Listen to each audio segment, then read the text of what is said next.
नमस्कार. आपण लास्ट व्हिडिओमध्ये the Hindu adoption and maintenance act मधील सेक्शन 1 ते 8 पाहिले. या व्हिडिओमध्ये आपण सेक्शन 9, 10 आणि 11 पाहतोय. Section 9, persons capable of giving adoption. कोण व्यक्ती मूल किंवा मुलगी दत्तक देऊ शकते याबद्दल त्याच्यामध्ये सबसेक्शन 5 आहेत. सबसेक्शन 1 मध्ये त्याचा मुलाचा फादर किंवा मदर, आई किंवा वडील किंवा यांच्या अब्सेंट मध्ये गार्डियन, या 3 लोक मूल दत्तक देऊ शकतात.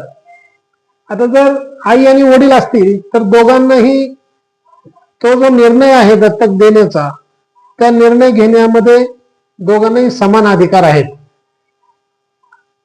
आणि कन्सेंट घ्यायला लागेल. पतीला पत्नीची किंवा पत्नीला पतीची कन्सेंट घ्यायला लागेल दत्तक देण्यासाठी. इन केस अपवादात्मक परिस्थितीमध्ये जर ती रिनाउन्स द वर्ल्ड, दोघांपैकी एका स्पाऊसनं संसाराचा त्याग करून संन्यास घेतलेला असेल किंवा ती जर टू बी अ हिंदू, त्यांनी धर्मांतर केलेला असेल किंवा declared by court unsound mind, एखादा कॉम्पिटंट कोर्टानं त्या स्पाऊसला अनसाउंड माइंड डिक्लेअर केला असेल तर त्या स्पाऊसची कन्सेंट, सहमती घ्यायची आवश्यकता नाही. अदरवाईज सहमती घ्यायला लागेल. तिसरा सबसेक्शन रिपील केलेला आहे. चौथा सबसेक्शन मध्ये वडील किंवा आई किंवा दोघेही जर त्यांची डेथ झाली असेल, त्या चाइल्डचं पॅरेंटेज आयडेंटिफाय होत नसतील, नेमकं कुणाचं मुलं आहे हे आयडेंटिफाय होत नसेल, तर गार्डियन त्या मुलाला दत्तक देऊ शकतो. जो केअरटेकर आहे तो व्यक्ती त्या मुलाला, मुलीला दत्तक देऊ शकतो. मात्र हे करण्यापूर्वी त्याने कोर्टाची परमिशन घेणं जरुरी आहे. कोर्ट परमिशन देण्यापूर्वी ह्या गोष्टी सॅटिस्फाईड होतात का पाहतं. त्या म्हणजे त्या मुलाचं वेलफेअर आहे का, त्यासोबतच कन्सिडरेशन, आर्थिक किंवा दुसरं कोणत्याही स्वरूपाचं मोबदला दत्तक घेण्यामागं नसावा. या गोष्टीचं जर सॅटिस्फॅक्शन झालं कोर्टाचं, तर कोर्ट त्या अडॉप्शनला ग्रँट देतं, जे की गार्डियन करतो. आता आपण सेक्शन 10 पाहूया. सेक्शन 10 मध्ये persons who may be adopted. कोणता व्यक्ती, कोणतं मूल दत्तक जाऊ शकतं याच्याबद्दल सेक्शन 10 मध्ये एक्सप्लेन केलेलं आहे. He or she is a Hindu. अर्थातच हा Hindu adoption and maintenance act आहे.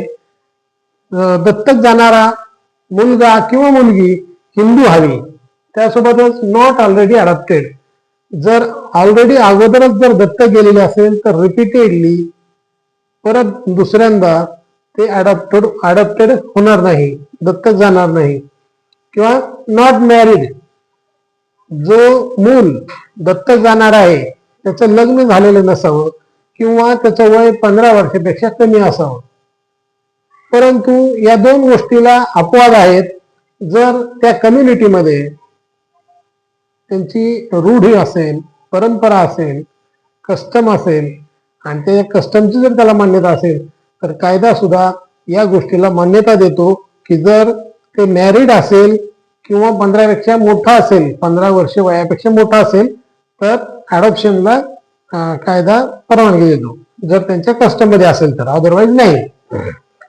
सेक्शन 11 मध्ये other condition for valid adoption आहेत. ज्या आता वर पाहिलेल्या कंडिशन व्यतिरिक्त आणखीन काही अशा अटी आहेत ज्या व्हॅलिड अडॉप्शन होण्यासाठी, जे दत्तक आहे ते वैध होण्यासाठी, कायदेशीर होण्यासाठी आणखीन काही क्रायटेरिया कायद्यामध्ये सेक्शन 11 मध्ये दिलेले आहेत.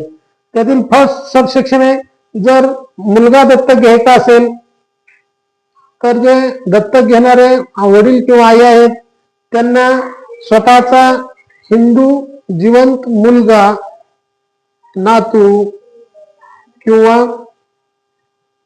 त्या नातूचा मुलगा, या 3 जनरेशन मध्ये त्यांना मूल नसावं.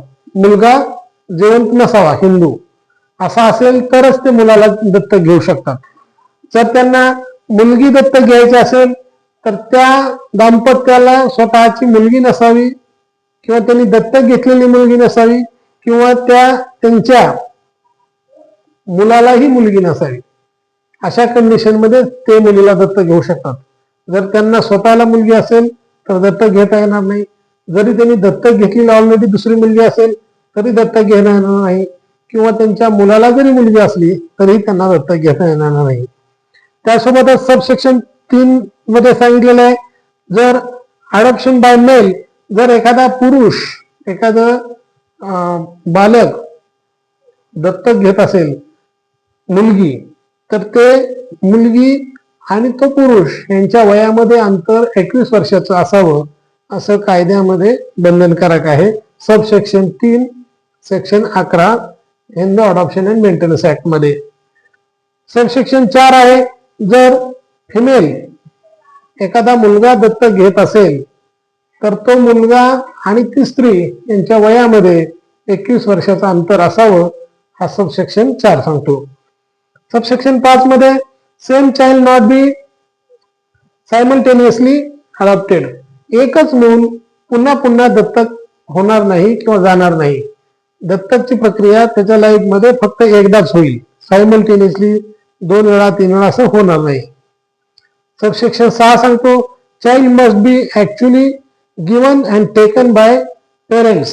ज्यावेळेस ही दत्तकची प्रोसेस होते त्यावेळेला ते मूल ऍक्च्युअली दत्तक दिलेल्या पेरेंटच्या ताब्यामध्ये जाईल. त्याच्यामध्ये परत ते कॅन्सल वगैरे होणार नाही किंवा रिहोक होणार नाही. याच्यासोबतच ह्या सेरेमनीमध्ये दत्त होम वगैरे करा असं काही मॅन्डेटरी नाही. या व्हिडिओमध्ये आपण सेक्शन 9, 10 आणि 11 पाहिलं. नेक्स्ट सेक्शन आपण पुढच्या व्हिडिओमध्ये पाहूया. थँक्यू.